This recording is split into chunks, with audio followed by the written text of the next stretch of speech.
G'day folks, and welcome to Gormo's Shed. Well, this week we're going to look at this little coal office here. This was originally a super quick kit, and it was made many years ago by me, and it's quite a nice little kit. But this one, for some reason, this has had a particularly hard life. It's been knocked around something terrible. So I thought, well, I kind of like it actually, but I don't think it's going to finish up back on my railway. It's sort of beyond restoration, if you like. Although I suppose, you know, I could save it to a certain extent. I'd have to fix the chimney and all that sort of thing. But I thought, well, why not just build another one? And what I thought of was using the Libreoffice drawing program, which comes with the Libreoffice suite. And I use that for quite a bit of stuff, you know, for making signs and all that sort of thing. And you've probably seen videos in the past where I've used it to do things. So I thought, well, it's quite a good program if you wanted to draw up, say, a scratch-built building. You know, quite obviously you can do it with a ruler and a pencil, and you can draw it up quite quickly onto card and make up quite a reasonable building. But with the drawing program, you get that level of accuracy that you possibly may not get with a ruler and a pencil. And in some cases it's quite a bit easier to draw up components, because you can copy and paste and, you know, have exactly the same part, or say two walls exactly the same, whatever. So it's good in that way. And then you can export it to a PDF and you can share it around if you want to, or save it for future reference, and maybe start it up again and adapt it, maybe change it in certain ways or whatever. So what we're going to do is we're going to use this little coal office as a template, if you like. I'm going to take measurements off this and try and create something that's very close to this actual model. So we'll see how we go.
Now, once you get it installed on your system, open up Libreoffice Draw.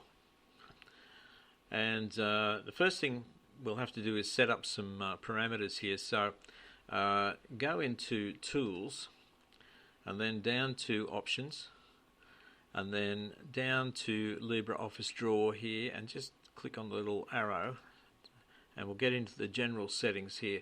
Now, the thing I'm interested in here is the unit of measurement, and at the moment here it's set on inches. Now, I prefer to work in millimeters, but when you click on the down arrow there, you'll see that you've got a whole range of ways that you can do it. Now, personally I prefer millimeters, so I'll set it to millimeters, and then click OK, and that sets that up.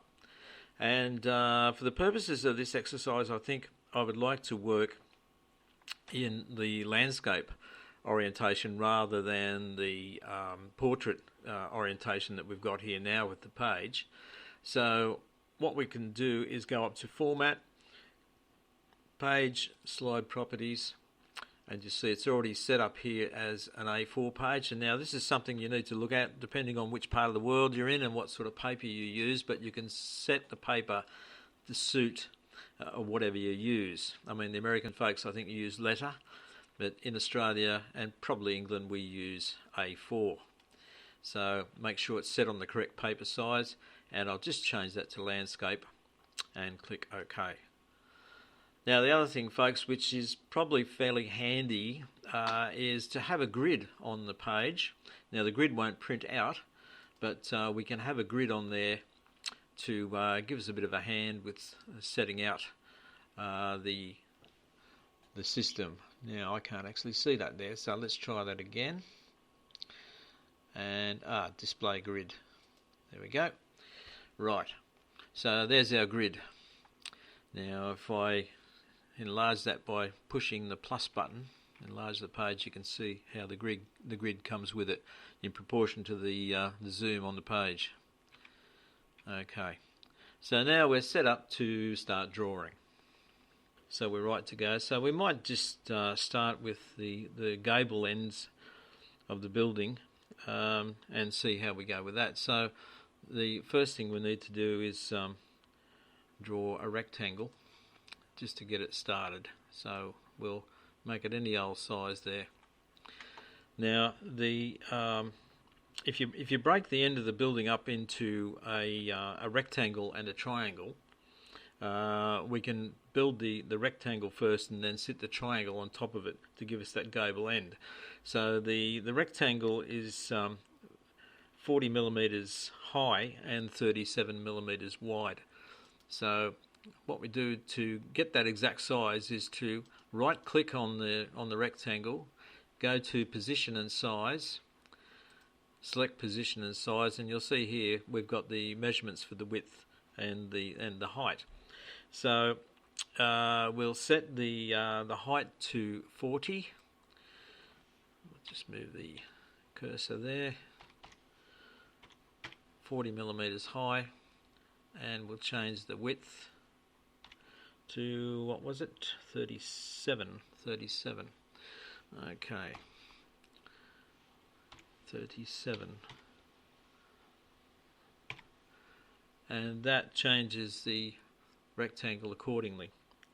So now we need to sit on top of that a triangle. But what we might do first is set up the colour of this thing. So we don't want to print it out in blue and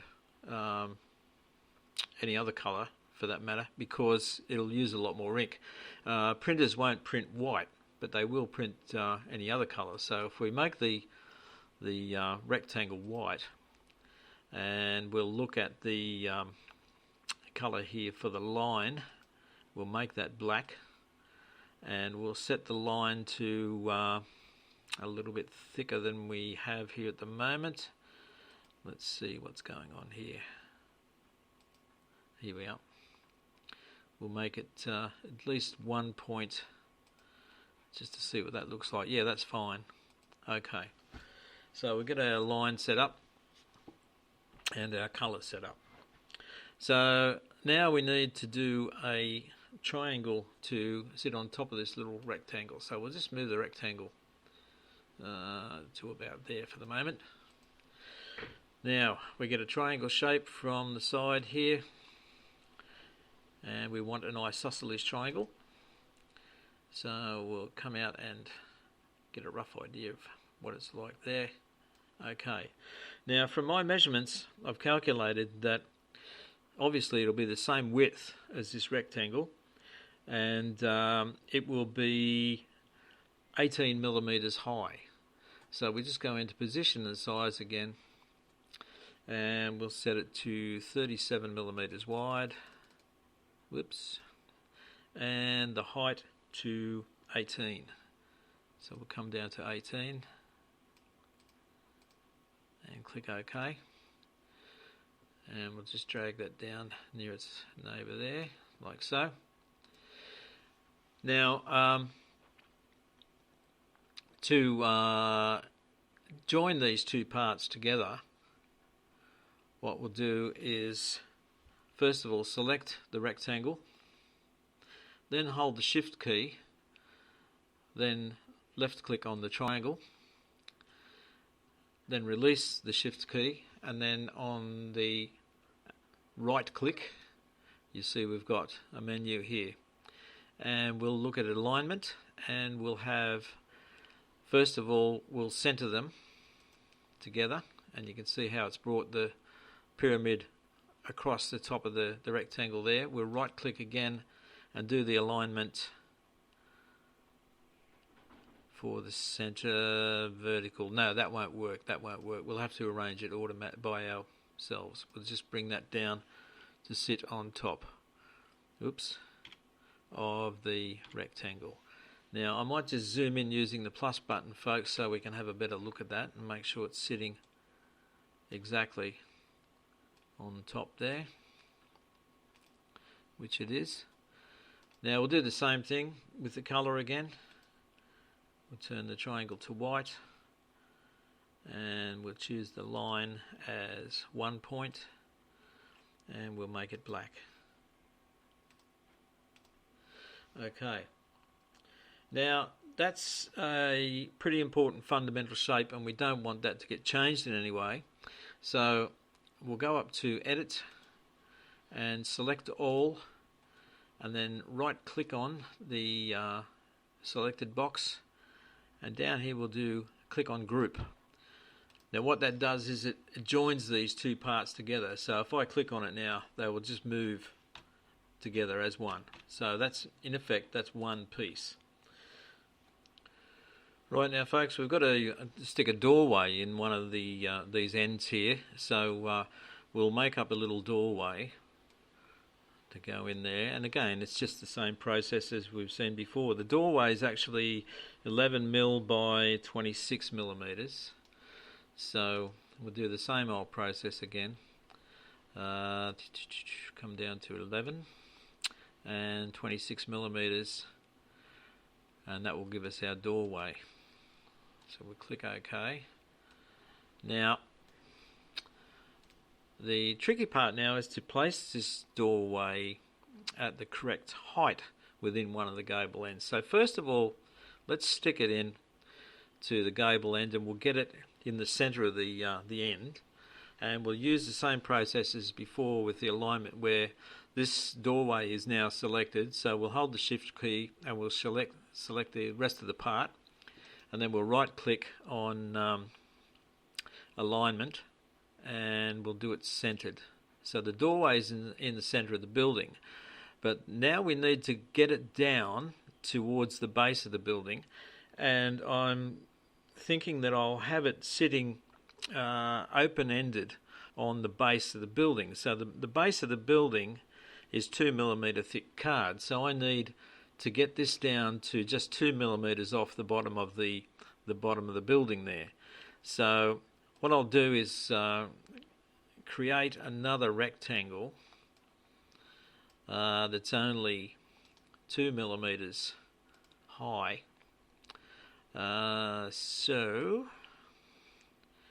this is purely as a guide for me.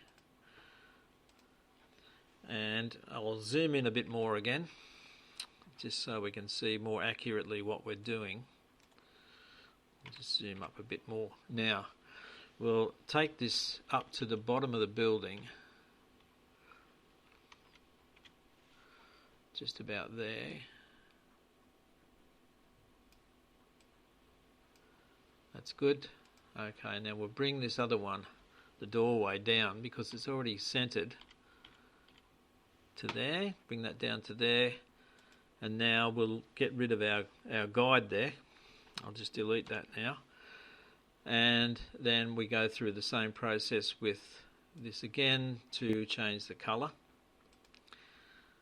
and get it all looking the same as the rest of it here. And we'll change the line to 1 point. Okay, so now if we zoom out again, we've got all that done. Now, in the process of doing this, folks, we've got a bit of work done here so far, so it's a good idea to save this stuff as you go along, because if your system decides to crash or something, you know, you can always you can always recover it from wherever you were up to. So we'll just call this Coal Office. That'll do. And I'll save it as it is there in Documents. So that's saved. So now if the system decides to crash, I can go back into Documents and reload it as it is here now. So we'll continue to save as we go along. I do that with a lot of other things that I do, and can save you a lot of time and work. So that's just my method for that sort of thing. Okay.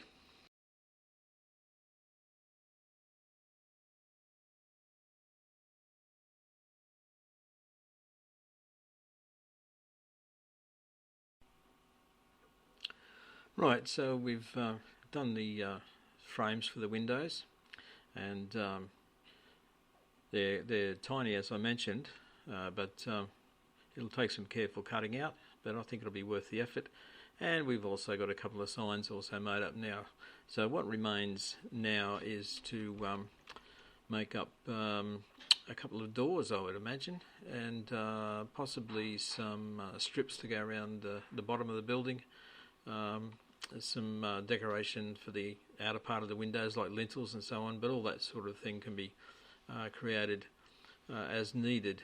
So this is a good foundation for us to start on here, and most of this building, with the exception of the window panels and the signs, will be glued to 2mm card, which will then allow me to hopefully cut it out very accurately. So that's where we are with this part of the building. Well, folks, that's how we do the drawing, and of course what we do with that is print it out, and we'll stick that to 2mm card and cut it out, and we'll also then cover the model with scale scenes brick paper and any sort of slate roofing I can find and make up bits and pieces to produce a complete model. But this drawing program, all we've really done here is just create the shell, if you like, and we've got to cover that with appropriate papers or whatever, or paint it or whatever you want to do. So that's it for this week, but next time we'll have the actual assembly of the kit. So I'll see you then.